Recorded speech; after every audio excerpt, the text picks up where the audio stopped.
ওনার কিছু বক্তব্যের প্রেক্ষিতে এবং জাতীয় পার্টি রংপুরের যিনি সভাপতি আছেন মহানগরের, ওনার বক্তব্যের প্রেক্ষিতে একটা পরিস্থিতির সৃষ্টি হয়েছিল। জাতীয় পার্টির সাথে আমাদের ছাত্রদের একটা সমস্যার সৃষ্টি হয়েছে।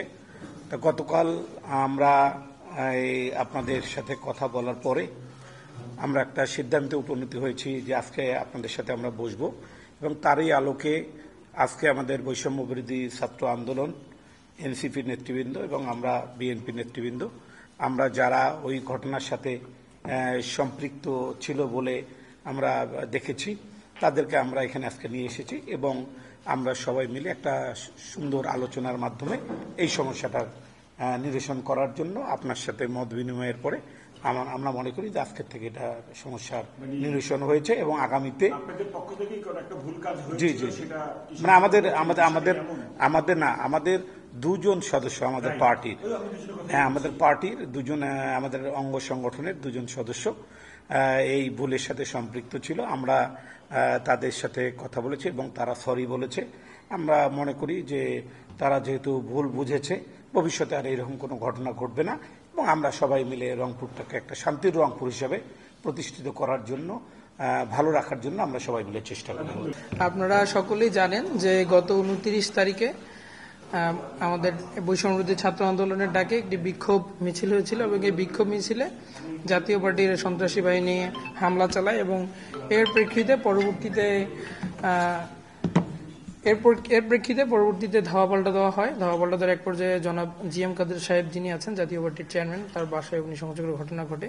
এরকম একটি অপ্রীতিকর এবং অনাকাঙ্ক্ষিত ঘটনায় রংপুরে একটি উত্তেজনা বিরাজ করে। এর প্রেক্ষিতে আমাদের গতকালকে আমাদের যে 72 ব্রিগেডের সম্মানিত জেনারেল মহোদয় আছেন, উনি আমাদের তলব করেছিলেন। উনি আমাদের সাথে কথা বলেন যে যারা এই ঘটনার সাথে সংশ্লিষ্ট তাদেরকে একটু চিহ্নিত করে দিতে।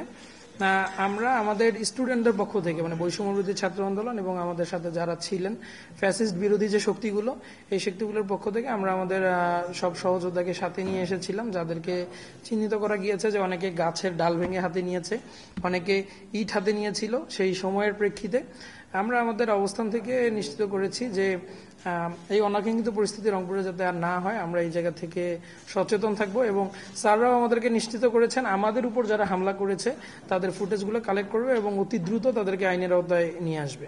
বিএনপি এবং এনসিপির পক্ষ থেকে যারা বক্তব্য রাখলেন এবং আমাদেরকে আশ্বস্ত করলেন, আপনারা যেহেতু আপনাদের ভুল বুঝতে পেরেছেন, আমার মনে হয় এটাই আমাদের জন্য একটা ভালো শিক্ষা হয়েছে। সবার জন্যই শিক্ষার কোনো শেষ নেই। আমরা এই দেশকে, স্পেশালি রংপুরকে যদি সুন্দরভাবে দেখতে চাই, যেটা আপনারা দাবি করেন সম্প্রীতির এবং শান্তি রংপুর, এই বজায়টা কিন্তু আপনারা রাখতে পারেন।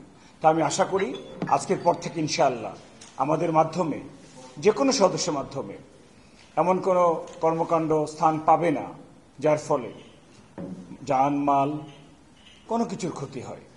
তো আমরা ইনশাআল্লাহ সবাই পারবো, সবাই মিলে। আমি সবসময় সেনাবাহিনীর পক্ষ থেকে আপনাদের সাহায্য চাই। আমরা চাই আপনারা যারা এগুলো করে তাদেরকে চিহ্নিত করে আমাদেরকে সাহায্য করেন। আমরা তৈরি তাদের বিরুদ্ধে কঠোর ব্যবস্থা নিব। আপাতত ফোকাস একটাই, যে রাজনীতির নামে অথবা মবের নামে নাশকতামূলক কোনো কর্মকাণ্ড করার সুযোগ এখন বাংলাদেশে নেই। এটা কাইন্ডলি আপনারা আপনাদের যারা সাথে আপনাদের সঙ্গে আছে সবার কাছে বার্তাটা পৌঁছে দেবেন। তাহলে দেখবেন যে আমরা সবাই সুন্দর মতো একসাথে এগিয়ে যেতে পারবো। আপনাদের সবাইকে ধন্যবাদ কষ্ট করে আসার জন্য এবং আপনাদের মধ্যে যে এই বোধটা হয়েছে এবং আপনারা বুঝতে পেরেছেন যে দেশকে এগিয়ে নিয়ে যেতে হলে একজন সচেতন নাগরিক হিসেবে আপনারও একটা গঠনমূলক ভূমিকা আছে এবং আমার দৃষ্টিতে আপনি যখন ওই কাজটা করবেন আপনিও কিন্তু একজন দেশপ্রেমিক হিসেবেই আত্মপ্রকাশ করবেন। অবশ্যই এটার বিপক্ষে তো আমার অবস্থান, যাতে এটা না হয়। আমাকে কি কেউ আপনারা নিয়ে যেতে পারবেন? আমি যাব যে স্যার ওই দেখেন চাঁদাবাজি হচ্ছে, পারবেন কেউ? নিয়ে নেন আমাকে, দেখেন আমি কি করি। বাট আমার তো ইনফরমেশনের, সলিড কনক্রিট ইনফরমেশনের অভাব। আমার প্রেজেন্স পেলেই তো আপনারা সতর্ক হয়ে যান। তা আমাকে আপনারা হেল্প করছেন, করে দেখেন কতটুকু আমাদের ক্যাপাবিলিটি, বাট সেই অ্যাসিস্ট্যান্সটা তো পাচ্ছি না। আমিও ফিল করছি হয়তো চাঁদাবাজি হচ্ছে না, বাট আনলেস আই সি ইট আমি তো বলতে পারছি না। তারপর আমাকে হেল্প করেন কনক্রিট ইনফরমেশন দিয়ে, স্থান কাল পাত্র সবকিছু বলেন, দেখেন what we do. I am for that. আমি তো ওটা করার জন্যই। বাট আসলে কি আপনি আমাকে যতটুকু হেল্প করছেন, আপনি রংপুরবাসী, আপনি ভালো জানেন। আপনাদের মধ্যে কে চাঁদা দেন, কোথায় চাঁদা দেন, কি করেন, সে আপনি ভালো জানেন। আমি তো আমার কর্তব্যের খাতির আজকে আমি এখানে। তো আপনি যদি আমাকে অতটুকু হেল্প করেন, আপনি 1 পা আসবেন, আমি 10 পা যাব। বাট আমার ওই জিনিসটা প্রয়োজন। করে দেখেন হেল্প, হোয়াট ইউ ডু। আমরা তো চাই এদেরকে নির্মূল করে দিতে, বাট এখানে সকলের প্রচেষ্টা দরকার।